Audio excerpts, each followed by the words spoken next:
Assalamualaikum warahmatullahi wabarakatuh. Perkenalkan, saya Sela Ngraini dari kelas 12 Bahasa. Di sini saya akan membahas tentang penyelenggaraan jenazah. Yang pertama, saya akan membahas pengertian jenazah.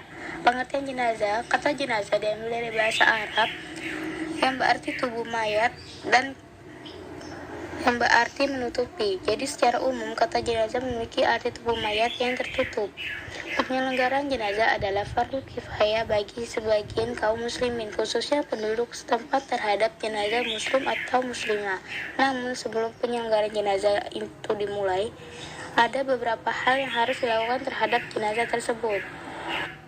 Yang pertama, dipejamkan matanya, mendoakan dan meminta ampunan atas dosanya. Yang kedua, dilemaskan tangannya untuk disedekapkan di dada dan kakinya diluruskan. Yang ketiga, mengatupkan rahangnya atau mengikatnya dari puncak kepala sampai ke dagu supaya mulutnya tidak menganga atau terbuka. Yang keempat, jika kemungkinan jenazah diletakkan membujur ke arah utara dan badannya diselubungi dengan kain. Yang kelima, menyebar luaskan berita kematiannya kepada kerabat-kerabatnya dan hadai tolalnya. Keenam, lunasilah hutang-hutangnya dengan segera jika ia punya hutang. Yang ketujuh, segerakanlah fardu kifayah.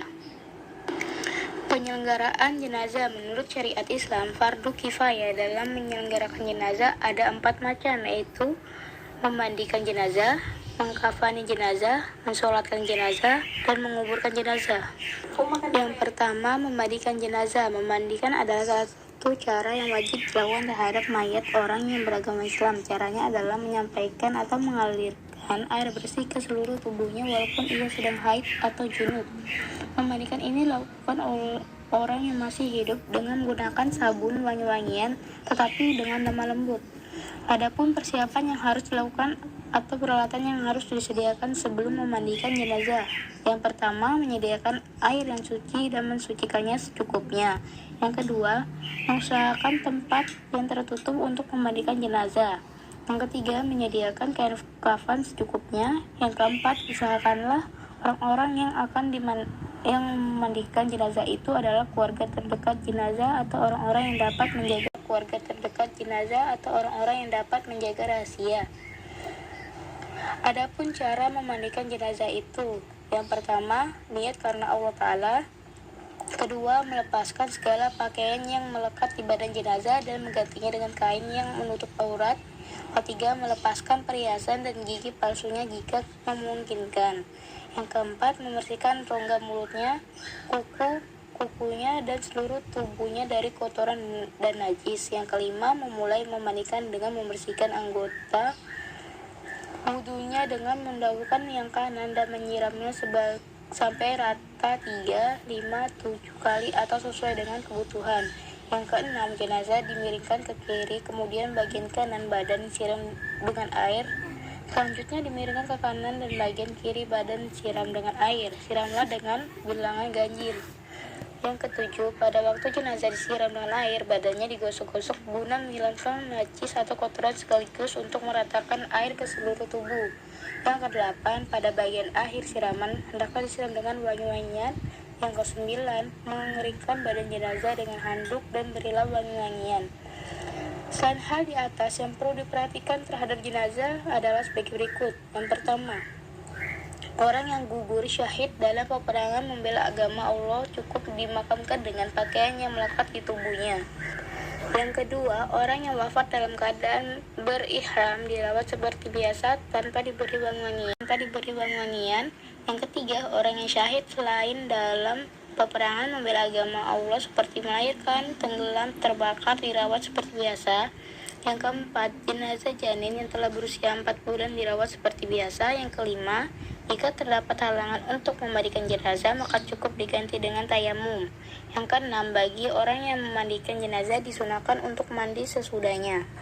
Yang kedua, mengkafani jenazah. Mengkafani jenazah adalah membalut seluruh tubuhnya dengan kain dan sebagainya walaupun hanya dengan sehelai kain. Mayat laki-laki sunat dikafani dengan 3 lapis kain putih. Hal ini sesuai dengan hadis dari Aisyah radhiyallahu anha. Ini ya radhiyallahu anhu. Sementara itu, mayat perempuan sunat mengkafaninya dengan 5 lapis kain yang terdiri dari sehelai kain sarung, selendang, dan 2 helai kain untuk membalut tubuh mayat atau jenazah. Persiapan dan perlengkapan yang akan dilakukan untuk mengkafani jenazah adalah: yang pertama, kain kafan mengkafani secukupnya dan diutamakan yang berwarna putih. Yang kedua, kain kafan untuk jenazah laki-laki terdiri dari 3 lembar, sedangkan kain kafan untuk jenazah perempuan terdiri dari 5 lembar kain, yaitu kain basah, baju kurung, kerudung, dan 2 lembar kain penutup. Sebaiknya disediakan perlengkapan sebagai berikut. A. Tali sejumlah 3, 5, 7, atau 9 antara lain untuk ujung kepala, leher, pinggang, atau pada lengan, tangan, perut, lutut, pergelangan kaki, dan ujung kaki. B. Kapas secukupnya. C. Kapur barus atau pewangi secukupnya. D. Meletakkan kain memanjang searah tubuhnya di atas tali-tali yang telah disediakan. E. Untuk jenazah perempuan, aturlah kerudung atau mukena, baju, dan kain basahan sesuai dengan letak. Setelah perlengkapan disediakan, maka dilakukan dengan mengkafani jenazah dengan urutan sebagai berikut. Yang pertama, pada waktu hendak mengkafani dipasangkan lebih dahulu tirai atau pendinding supaya jenazah itu tidak sampai dilihat orang lain atau selain orang yang mengkafani. Yang kedua, kain kafan telah dihamparkan dengan letak sebagai berikut. A. Kain kafan diletakkan pada urutan yang paling bawah yang telah ditaburi dengan wangi-wangian seperti kapur barus. Di bawah kain kafan diletakkan 3 atau 5 buah tali yang diambil dari pinggir kain kafan. Cara meletakkannya: 1 helai di ujung kepala, 1 helai di pinggang, dan 1 helai lagi di ujung kaki. Kedua tangannya diletakkan di dadanya seperti ketika melaksanakan sholat. B. Jenazah diletakkan membujur di atas kain kafan dalam keadaan tertutup selubung kain. C. Lepaskan kain selubung dalam keadaan aurat telah tertutup. D. Jika diperlukan, tutuplah dengan kapas lubang-lubang yang mengeluarkan cairan. Ketiga, bagian jenazah laki-laki ditutup dengan 3 lapis kain secara rapi dan diikat dengan simpul sebelah kiri. 4. Bagi jenazah yang berambut panjang atau perempuan, hendaklah rambutnya dikepang jika memungkinkan. 5. Bagi jenazah perempuan, kenakan atau pakaian 5 lapis kain, yaitu kerudung untuk kepala, baju kurung, kain basahan, penutup aurat, dan 2 lembar kain penutup secara rapi serta diikat dengan simpul di sebelah kiri. Yang keenam, setelah tutup kepala, baju atau bagian wanita, kain dan kapas dipakaikan, maka kain kafan digulung dengan cara mempertemukan ujung kain sebelah kanan dan kiri satu persatu sejak kain sebelah kanan dan kiri satu persatu sejak dari leher sampai ke kaki, kemudian diikat dengan tali yang telah diletakkan terlebih dahulu di bawah kain kafan. Yang ketujuh, kemudian diikat di ujung sebelah atas, dan pertemuan ikatan itu sebaiknya dibuat sebelah kiri jenazah. Ketiga, mensolatkan jenazah. Dalam mensolatkan jenazah terdapat beberapa perbedaan dengan sholat-sholat pada umumnya karena ada rukun yang sama dan ada pula yang berbeda dengan rukun sholat pada umumnya. Ada beberapa hal yang harus diperhatikan dalam melaksanakan sholat jenazah. Yang pertama, jenazah diletakkan di arah kiblat, di depan imam apabila berjemaah atau di depan orang yang mensolatkan apabila sendiri. Posisi jenazah, kepalanya sebelah kanan dan kaki sebelah kiri imam. B. Pada jenazah laki-laki, imamnya berdiri sejajar dengan dada jenazah, sedangkan apabila jenazahnya perempuan, maka imam berdiri sejajar dengan pinggang jenazah. 3. Setelah jemaah sholat jenazah siap untuk melaksanakan sholat jenazah tersebut, kemudian berniatlah di dalam hati untuk melaksanakan sholat jenazah. Adapun rukun sholat jenazah adalah sebagai berikut. Yang pertama, niat dengan lafaz. 2. Berdiri bagi yang kuasa tanpa ruku dan sujud. Ketiga, takbir 4 kali dengan urutan sebagai berikut. Setelah berniat sebagaimana tersebut di atas, lalu bertakbir dengan mengangkat kedua tangan sejajar dengan kedua telinga atau sejajar kedua bahu dan letakkan di dada.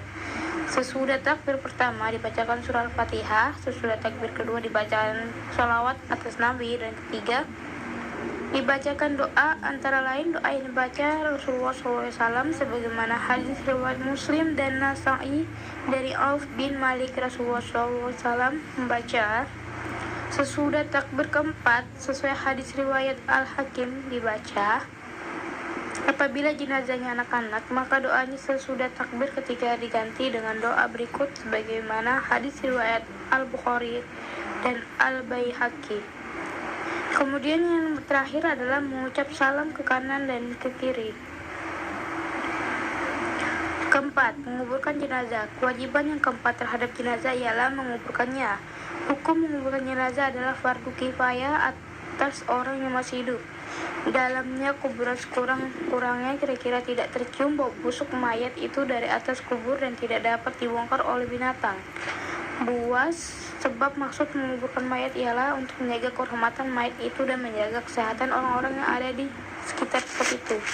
Sedangkan waktu penguburan secara normal dapat dilakukan pada siang hari, namun penguburan dapat dilakukan juga pada malam hari sebab Rasulullah SAW pernah menguburkan seorang pada malam hari. Ali radhiyallahu anhu menguburkan Fatimah binti Muhammad, Abu Bakar, Utsman, Aisyah dan Ibnu Mas'ud juga dikuburkan pada malam hari sebagaimana sabda Rasulullah SAW dari Jabir radhiyallahu anhu yang diriwayatkan Ibnu. Adapun 4 perkara yang menjadi kewajiban itu ialah memandikan, mengkafani, mensolatkan, menguburkan. Adapun hikmah yang dapat diambil dari tata cara pengurus jenazah antara lain: A. Memperoleh pahala yang besar. B. Menunjukkan rasa solidaritas yang tinggi di antara sesama manusia. C. Membantu meringankan beban keluarga jenazah dan sebagai ungkapan bela sungkawa atas musibah yang dideritanya. D. Mengingatkan dan menyadarkan manusia bahwa setiap manusia akan mati dan masing-masing supaya mempersiapkan bekal untuk hidup setelah mati. C. Sebagai bukti bahwa manusia adalah makhluk yang paling mulia sehingga apabila salah seorang manusia meninggal dihormati dan diurus dengan sebaik-baiknya menurut aturan Allah SWT dan Rasulnya. Sekian penyampaian saya. Kurang dan lebihnya mohon maaf. Wassalamualaikum warahmatullahi wabarakatuh.